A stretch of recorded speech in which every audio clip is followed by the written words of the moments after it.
le délai diagnostique de l'endométriose est passé de 7 ans à 7 clics. Je vous explique. Premier clic, c'est celui, le bien connu, celui où on va sur Google pour chercher, pour essayer de comprendre pourquoi est-ce qu'on a mal au ventre pendant ses règles. Parce qu'au fond, on sait que c'est pas normal d'avoir si mal. Le deuxième clic, c'est celui pour télécharger l'application Luna. On a eu une bonne SEO. Troisième clic, c'est celui pour commencer son expérience sur Luna, faire son test de bien-être menstruel, qui est 100% gratuit, rapide à faire, et qui permet déjà de dresser une première vision approximative de si tout va bien ou pas. Et si ce n'est pas forcément le cas, s'il y a des risques d'avoir de l'endométriose, alors on va faire un autre clic qui va coûter 3 € et qui va être celui du test d'aide au diagnostic de l'endométriose. Donc là, on parle d'un questionnaire qui est dispositif médical certifié CE, fondé sur 15 ans de recherche et une étude clinique sur 2500 patientes, et qui va permettre d'établir un score de risque. Donc c'est un pourcentage de chance d'être atteinte d'endométriose.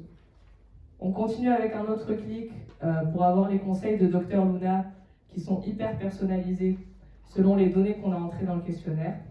Un autre clic pour exporter ces données médicales sous format PDF.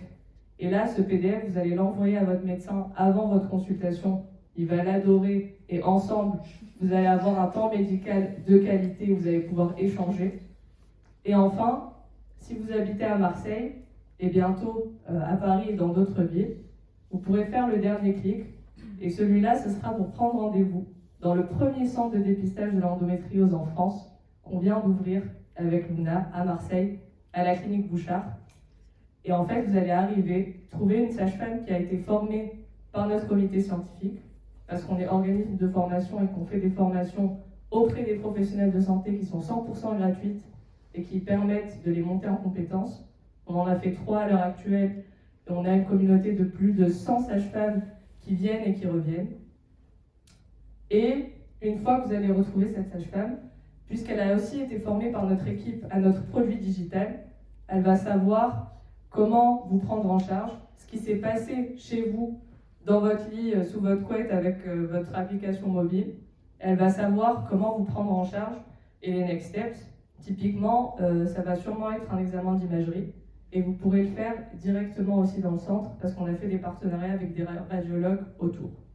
Donc là, vous passez de 7 ans à 7 clics et en 7 clics, vous avez une solution. Vous savez si vous avez l'endométriose ou pas. Vous avez une échographie ou une IRM dans votre poche et finalement, vous savez un peu comment prendre en charge votre endométriose de la meilleure des manières et de manière gamifiée en plus.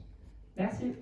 Ça peut être démultiplié vu l'intérêt de la prise en charge. Merci pour cette question. Donc en fait, il y a 2 choses. La première, c'est l'intégration de l'Institut de la santé de la femme. En tant que référence pour la santé de la femme, je pense qu'il y a un vrai enjeu pour nous pour justement permettre un déploiement massif au sein de plusieurs organisations, institutions hospitalières, etc., partout en France. Ça, c'est le premier point. Le deuxième, c'est que, en fait, pour vous donner un peu notre vision, on en a parlé un peu dans notre équipe de l'Institut de la santé de la femme. Notre vision, c'est on arrive, on pousse la porte, on tombe sur des bornes un peu comme quand on va dans un fast-food. Et là, dans la borne, plutôt que de trouver le test de bien-être menstruel de Luna, on pourrait co-construire ensemble un test de santé de la femme. On sait le faire parce qu'on l'a déjà fait, on pourra le faire ensemble. Et ce test de santé de la femme, une fois qu'on a répondu un peu à toutes les questions, plutôt que d'imprimer une facture, on va imprimer le PDF récap pour les professionnels de santé. Et peut-être que ça va aussi imprimer un plan ou un numéro pour nous dire, on dirait qu'il faudrait plutôt que tu ailles salle numéro 56 en premier. Et ce serait un peu le premier stop dans l'Institut de la santé de la femme pour commencer à trouver des solutions. Et du coup, pour nous, c'est une grande opportunité d'intégrer cet institut pour justement affirmer notre expertise et ce qu'on sait faire en conciliant digital et physique. Et de l'autre côté, je pense qu'il y a une vraie opportunité de co-création et de co-développement d'après ce qu'on a déjà réussi à faire en conciliant digital et physique, mais en faisant des tests un peu plus génériques sur la santé de la femme en général. Moi j'ai une question sur le questionnaire. Est-ce que tu peux nous donner un peu plus de détails? Et en particulier, est-ce qu'il y a diverses versions, par exemple, selon la langue ou selon le niveau de précarité, par exemple, des femmes? Je ne sais pas. Ok, super. Donc aujourd'hui, à 4h du matin, on a lancé notre nouvelle application qui est beaucoup plus avancée en termes d'expérience utilisateur. Ce que ça change, c'est qu'en fait, typiquement, les questions, elles sont toutes, enfin, il y en a plusieurs, en tout cas celles avec des mots un peu compliqués, difficiles à comprendre. On a une petite ampoule, on peut cliquer dessus, avoir des informations. Typiquement, il y a des femmes qui peuvent ne pas savoir ce que ça veut dire douleur pelvienne, douleur sciatique, etc. Donc là, on va afficher un schéma, expliquer un peu de manière ludique ce que ça veut dire. Ensuite, concernant le questionnaire, en fait, c'est un arbre de décision, donc il est évolutif selon les réponses auxquelles on répond. Typiquement, si je réponds à la question est-ce que vous utilisez une méthode de contraception, si je réponds non, alors je ne vais pas avoir toutes les questions d'après sur les méthodes de contraception hormonales ou pas, etc. Et enfin, le questionnaire, il est actuellement disponible en français et en anglais. Ça nous prend une demi-journée pour ajouter une nouvelle langue. Et c'est dans les plans d'essayer de déployer de manière massive en plusieurs langues.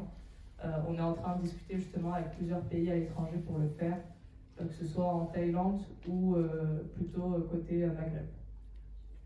Dire un peu plus sur l'équipe, ce que vous avez fait avant et pourquoi aussi avoir choisi ce projet? Pourquoi avoir choisi ce thème?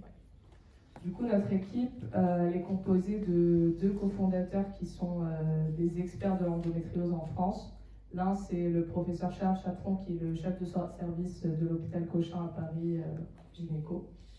Et l'autre, Jean-Philippe Estrade, qui est aussi un monument de l'endométriose et qui est basé dans le sud et qui exerce entre Aix et Marseille. Donc c'est typiquement Charles Chaperon qui a mené les 15 ans de recherche pour fonder le questionnaire.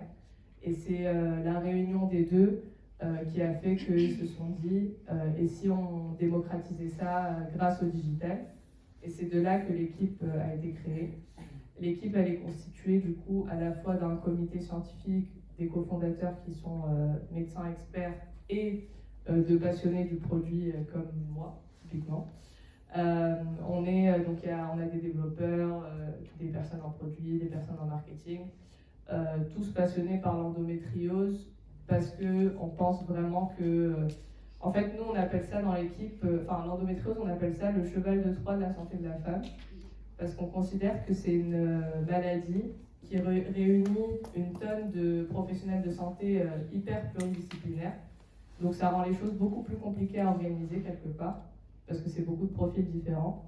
Mais c'est faisable et on pense vraiment que la conciliation digitale et physique, c'est ça qui va nous permettre d'y arriver. Et on a envie de prouver qu'on peut y arriver. Et je pense qu'on est en train de le montrer petit à petit.